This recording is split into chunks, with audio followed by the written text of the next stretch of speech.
স্বাস্থ্য অধিদপ্তরের medical education শাখার হিসাব রক্ষণ কর্মকর্তা আফজাল হোসেন ও স্ত্রী স্টেনোগ্রাফার রুবিনা খানম।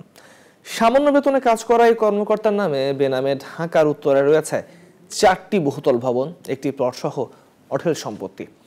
এ বিষয়ে দুদকের কাছ থেকে পাওয়া তথ্য হাতে নিয়ে মাঠে নামে নিউজ 24 এর অনুসন্ধান কর্মী। উঠে আসে চাঞ্চল্যকর নানান তথ্য।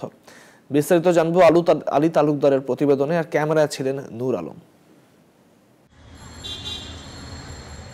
অবৈধ সম্পদ ও দুর্নীতির মাধ্যমে স্বাস্থ্য বিভাগের কেরানি ও স্টেনোগ্রাফার দম্পতি আফজাল হোসেন ও রুবিনা খানমের সম্পদের অনুসন্ধানে মাঠে নামে দুর্নীতি দমন কমিশন। এই দম্পতির সম্পদের তথ্য নিয়ে যিনি অনুসন্ধান করছেন তিনি দুদকের উপপরিচালক শামসুল আলম।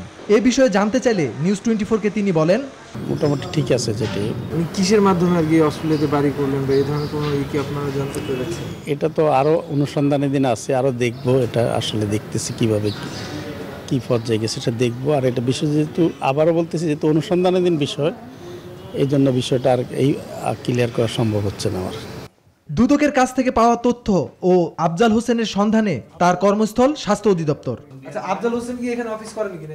তার কর্মস্থলের কর্মকাণ্ড নিয়েও উঠে আসে নানান অনিয়মের তথ্য। হিসাব রক্ষক যে শাখাটা, সেখানে ওখানকার কর্মকর্তারা তো বললেন যে উনি এখানে বসেন। ওনারা কেন বললো এটা তো আমি বুঝতেছি না। কিন্তু উনি এখানে অফিস করেন না? না, এটা অফিস করেন না। মেডিকেল শাখাতে উনি বসতেন, কোথায় তা জানি না। আমাদের এখানে নাকি ইউস অফিস হিসাবে জয়েন করছে শুনলাম আফজাল।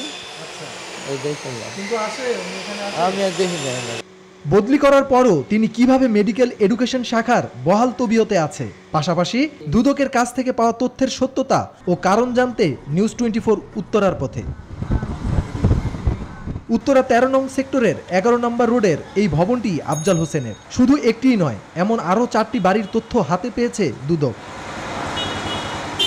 বাড়িতে থাকা নিরাপত্তা কর্মীদের কাছে আফজাল হোসেন ও রুবিনা খানমের সন্ধান চাইলে তারা বলেন, বাড়ির মালিক কে? বাড়ির মালিক আফজাল হোসেন। বাড়ির মালিকের নাম কি? রুবিনা খানম। কি করেন উনি? উনি ব্যবসা করেন। কিসের ব্যবসা? গার্মেন্টস। আমার হাজবেন্ডের নাম আফজাল হোসেন। আমার উনি ওনার দিতে মানা করলো, আমি দিব, আমরা কোনো সমস্যা জানি না।